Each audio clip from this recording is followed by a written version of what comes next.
Welcome back, everybody. I'm going to start things off again today by saying that I really want to thank everybody for the support that I've been receiving here lately. It's a lot of fun to be able to make content and share it with everybody, so I really do hope that you've been enjoying it as much as I have. Now today, I want to go over a few pain points that I've had here recently with Modern Warfare, as well as a quick few clips that I thought were pretty cool just through playing this past week and through this weekend. So I really want to show you the new texture pack that Activision has released as well, but first let's see some sick sticks and some fast knives. Now these are just a couple quick clips that I had through Infected, as well as just playing some ground war. But the majority of this video is just going to have some background of the new texture pack, aka the glitchiness of the textures or shaders. I'm not quite sure what it actually is, but mainly this happens in Tovorsk district. I don't know why. This has actually happened multiple times. You'll see me actually, there's a few clips that I'll throw together, you'll see these things jump around, but the biggest one, other than the red, blue, green of the map and the shininess of it, is the sky. There was a game, actually the one that I'm showing, the main one that I'm showing right now, as well as this other clip that I'll throw in there, is the sky is for whatever is just absolutely bright. Actually, on another one the other day, besides the sky, the trees all around the map were as tall as I can even tell you what. They were probably like 10 to 12 times the normal skyscraper, like the biggest skyscraper in this map. It was very weird. Everything was stretched out, but that didn't really affect the game at all. It was just kind of weird to look at it. But the sky being bright, this map being so bright with all the different colors, it's actually sometimes really hard to play. The sky one, I actually ended up having to leave. That was really pretty bad. So this has been making the game kind of unplayable for me. So if I have to get into a match just like that, it's difficult. So if I'm not able to play it, like I said, I have to just kind of back out, which makes me count as a loss, so it's pretty annoying. So hopefully they get that fixed here soon. Also, you'll see whenever the white phosphorus, the Willy Pete, gets dropped by, I believe it was the enemy, I'm not sure, I can't remember who it was, but anyways, it makes the map even worse.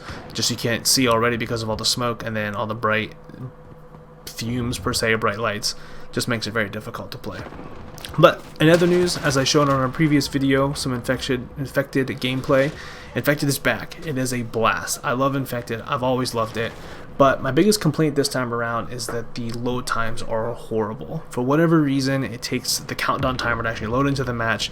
It's very, very, very bad. I bet you it takes probably twice as long. It doesn't seem like there's any intermission whatsoever. However, once you actually get into it, when it loads up, starts loading up the map, I've seen it kind of load a little slow there, but when you get into it, it's a lot of fun. Very, very, very difficult. I've had a few good clips. I'll definitely be getting those out here soon, but it's a lot of fun. However, there's one caveat. There have been some glitches on, I believe it's Crash. Crash is the only one, and you'll see it later on here, but the Crash glitch basically made us, whenever we were all infected, we couldn't beat there's these two guys that were glitching the top of the map. I ended up reporting them. Some other guys were pretty upset about it. They ruined the game. It was, we would have won. It was like 14-on-2, I think. We definitely would have won. We had them cornered, but they were glitched, and we couldn't get through. The knives couldn't get through the wall. We couldn't throwing knife them. It was bad. We couldn't even see them. They were glitched underneath or behind the map or something like that. But glitches in general have been pretty bad. On the port map, the new ground war map, I believe it's on flag B. You'll see that clip here too. There was a guy glitched into the ground, shooting at everybody's feet. That actually happened to me. I believe that was the first time, I actually played that map, and that's what ended up happening. So it wasn't too good of an experience there. Actually pretty rough. But we ended up beating them, I believe. Maybe not. I can't remember. But it was pretty hard to play that, because I couldn't figure out where the person was. I know there was glitches in the past, especially on Modern Warfare 2 and Wasteland, where you could glitch in the center of the map. Not gonna lie, I did it myself. It was fun, but people could get in there and get you out of it. Right now, I don't think not too many people know about the glitches. Hopefully not. Hopefully it's not becomes like a popular thing, because it does ruin the infected map. But anyways, I digress. Glitches are bad. If Activision, please fix it. The next thing I really would love to be fixed is the Ania Palace? Question mark on the pronunciation there. But the spawn camping on it. They just recently made it from basically a general multiplayer map into a ground war map. No changes whatsoever. They just opened it up into ground war. It's a lot of fun. I really do like it. However, the spawn camping happens way too often. You can get locked into your HQ.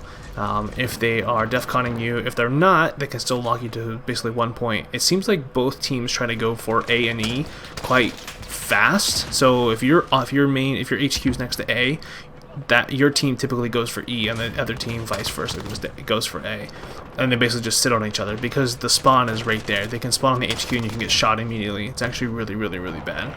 So hopefully they lock down the HQ a little bit more, maybe push A and E further into the map. It would definitely congest the map a little bit more, but it's very difficult to play right now, especially when you get into that situation. Now, the next thing that I want to cover is the co-op missions. So I recently had to kind of delve into these. I needed to complete Operation Kvalda, I believe is what it was. I needed to get Golem, one of the operators, for one of the challenges that I was working on.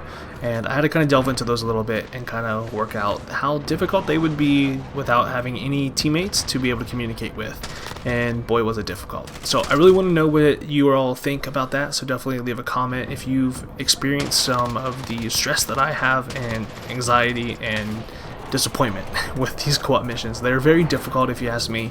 Definitely quite a high skill on them required, because typically if I have anybody that's pretty low level, it's kind of hard to continue with them because they don't want to stick together, or they just want to hide in a spot and they don't really want to push through the map. So definitely difficult. Definitely let me know what you think with that. So if you want, leave a like or a comment, and we'll see you in the next one.